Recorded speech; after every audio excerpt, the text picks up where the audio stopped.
Wapendwa katika Kristo, Zaburi ya 27 ile aya 7 hadi ya 8 inatualika kwa maneno yenye kutafakarisha sana katika maisha yetu. Tumeimba, e Bwana usikie kwa sauti yangu ninalia, moyo wangu umekuambia uso wako na utafuta, usinifiche uso wako.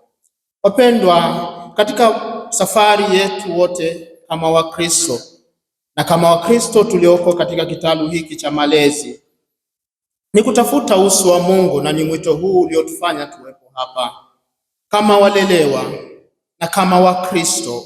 Kila mmoja wetu ajiulize katika nafsi yake, nipo hapa kwa lengo gani? Je, ni uso wa Mungu ninaoutafuta? Mimi na wewe tunataka kuwa mapadri ili iwe nini? Ni kusudio gani linalotufanya tuwepo mahali hapa? Huo ndio wito ambao mzaburi siku ya leo, wapendwa, anatualika nao. Anajaribu kutuambia tutafakari pia katika maisha yetu. Ni kweli tunautafuta uso wa Mungu? Je, katika maisha yetu ni mara ngapi tumetafuta nyuso nyingine? Wapendwa, katika dunia ya sasa nyuso zipo nyingi. Tunatamani vitu vingi. Nawezekana hata nilipokuwa natoka chumbani kuna kitu ambacho nilikuwa kinanifanya kufikiria kabla ya kuja hapa. Wapendwa, katika somo la Injili tumesikia sala ya Kristo ambayo ni mustasari wa madhumuni ya kazi na mwito wake hapa duniani, yaani watu wamjue na kumtukuza Mungu ili wapate uzima wa milele. Na uzima wa milele ndio huu wa kujua wewe Mungu wa pekee na wa kweli na Kristo uliyomtuma. Mimi nimekutukuza hapa duniani hadi nimemaliza kazi ulionipa nifanye. Tunasikia haya katika Injili hii katika ile sura ya 17 aya ya 13 hadi ya 14. Wapendwa, katika katekisimu ya Kanisa Katoliki tumejifunza kuwa Mwenyezi Mungu ametuumba kwa makusudio manne.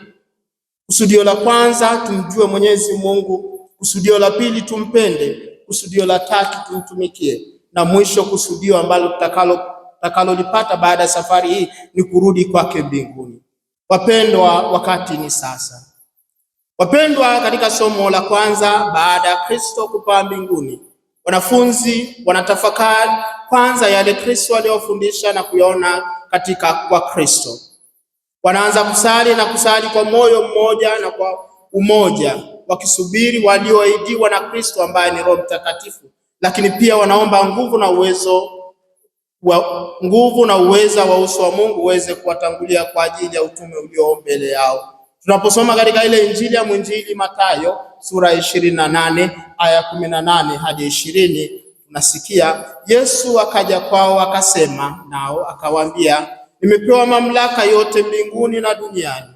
Basi enendeni mkawafanye mataifa yote kuwa wanafunzi, mkiwabatiza kwa jina la Baba na la Mwana na la Roho Mtakatifu, na kuyafundisha kushika yote niliyoamuru ninyi, na tazama mimi nipo pamoja nanyi siku zote hata ukamilifu wa dahari.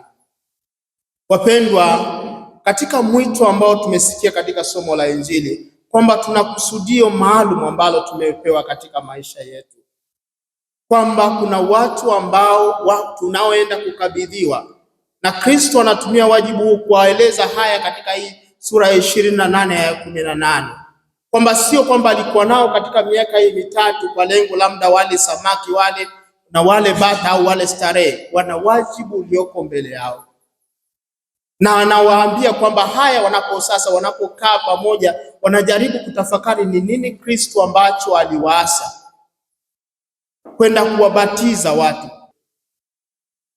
Kwa hiyo wapendwa, tuna wasaa huu tuliopewa katika kitalu hiki, na wasaa huu ambao wanafunzi wanakaa pamoja ni kuendelea kujikumbusha yale ambayo walioyapata kutoka katika Kristo.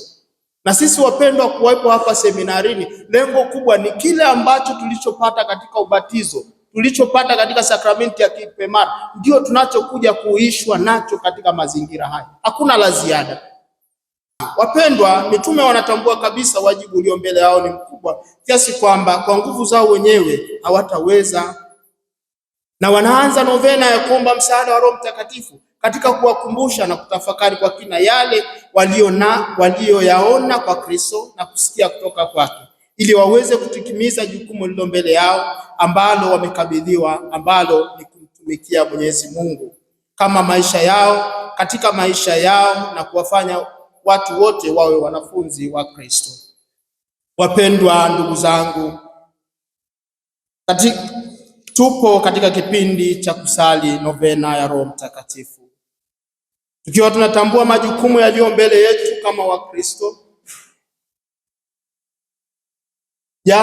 Ni mazito, yawezekana ni kwenye utume wetu mfupi, uchungaji mkubwa, au utume wa ukasisi, au utume wetu sote kama Wakristo wabatizwa. Wapendwa, tusichukulie kipindi hiki cha novena kwa mzaha tu. Madai yaliyo mbele yetu yanatuhitaji tujishikamanishe sana na maongozi ya Roho Mtakatifu, la sivyo tutakuwa na wakati mgumu sana. Lakini kama muda wote tutaomba mwongozo wa Roho Mtakatifu, basi utume wetu utakuwa ni wa furaha na tutafanikiwa kuwafanya wengi kwa wafuasi wa Kristo.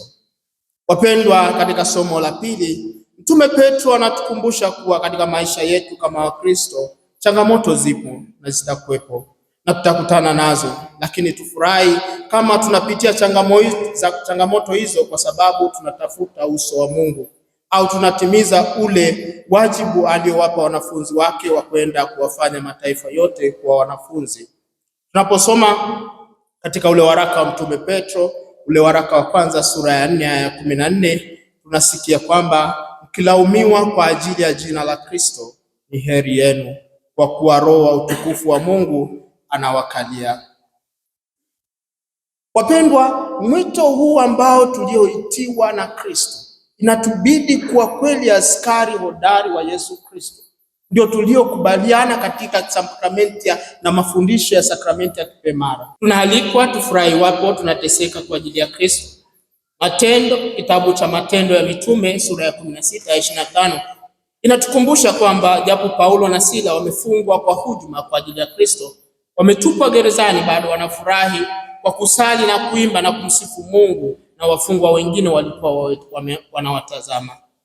Jiulize katika safari yako, katika maisha yako ya Kristo, unapopata shida, unapopata changamoto, utakuwa unafurahi? Kama ni genuine problem ambayo imekupata kwa ajili ya Kristo, tuna uhakika kabisa utakuwa unafurahi. Lakini kama sio genuine problem ambayo umefuata kwa sababu ya shida zako wewe mwenyewe, utakuwa na huzuni nyingi sana. Wapendwa, tukitambua hali yetu ya kibinadamu na mapungufu yetu, tunaalikwa, na hasa wiki hii tunaposali novena ya Roho Mtakatifu, atuwezeshe kuyaishi mapaji ya Roho Mtakatifu, safari yetu ya majiundo, na pia tuweze kuishi ahadi zetu za ubatizo na kuwa kweli maaskari hodari wa Yesu Kristo, kama sakramenti ya kipaimara tuliyoipokea inavyo.